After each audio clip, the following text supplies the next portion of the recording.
If you want to make the perfect candle for your business or even as a craft project, you need to focus on candle testing. This will help you figure out how to fix certain issues like a weak scent throw, candle tunneling, a high flame, and so much more. Today, I'm going to walk you through everything you need to test when you're making your candles so that they burn better, smell amazing, and last longer. Now, why is candle testing important? Well, imagine that you made a batch of candles that you're really proud of, you sell them to your customers, and then later down the line, you hear some extremely bad reviews. Not only is that not great for those customers you already served, but it's also not good for business for you to retain customers in the future. And there are 5 key things that you need to focus on when it comes to candle testing. They include the wick size, the burn performance, the fragrance strength, the wax, and the container safety. And I'm gonna touch base on each and every single one of those today to help you understand why they are important in the candle testing process. So, wick testing. If you don't already know, your wick size can make or break your candle. I have 2 candles right here. This one has been burning perfectly while this one has been tunneling straight down the middle. This is because the candle wick is too small for the candle itself. And because of that, it's been burning straight down the middle, as you can see right here, leaving a bunch of wax on the edges, which is going to waste. Now, your customers may not be too fond of this issue because they're wasting their money and there's a lot of wax being wasted that's not burning throughout the candle being lit.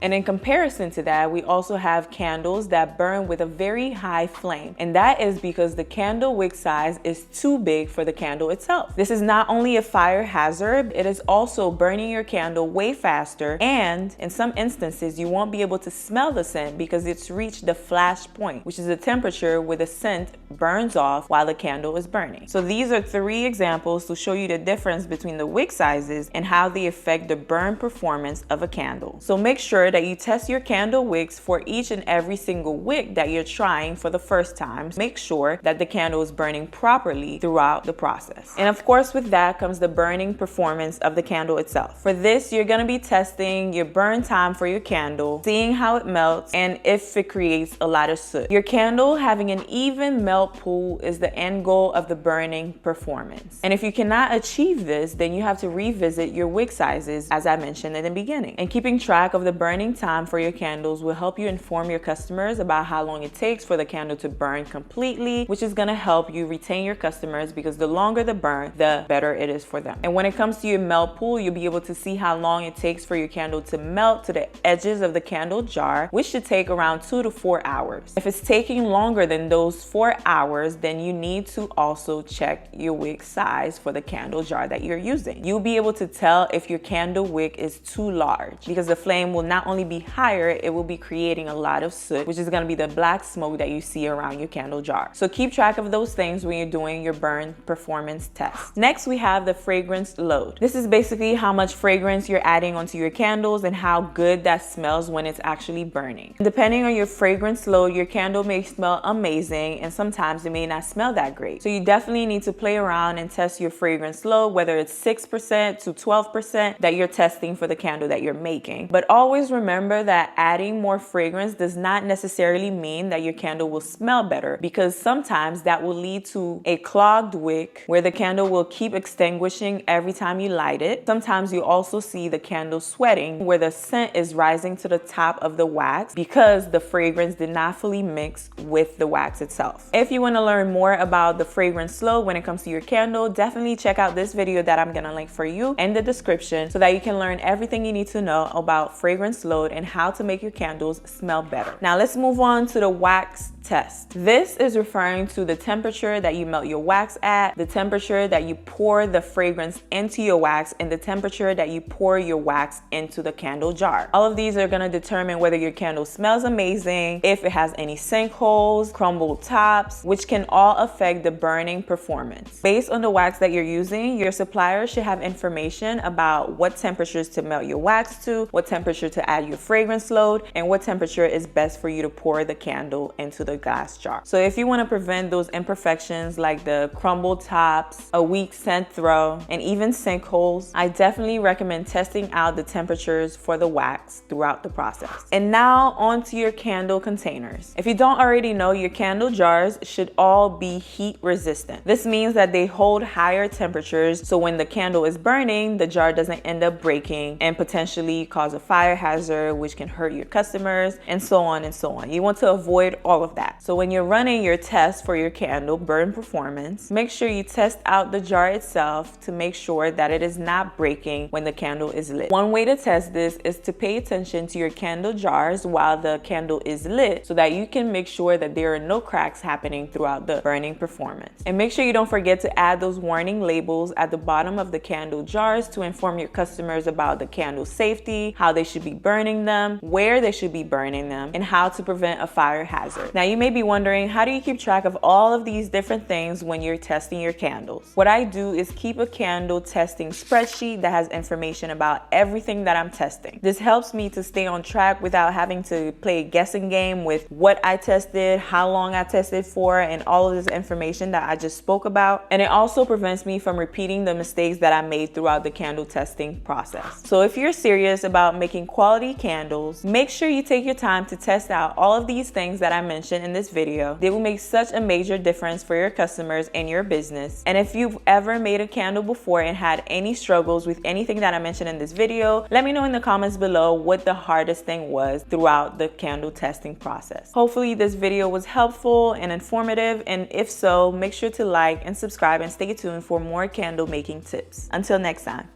bye.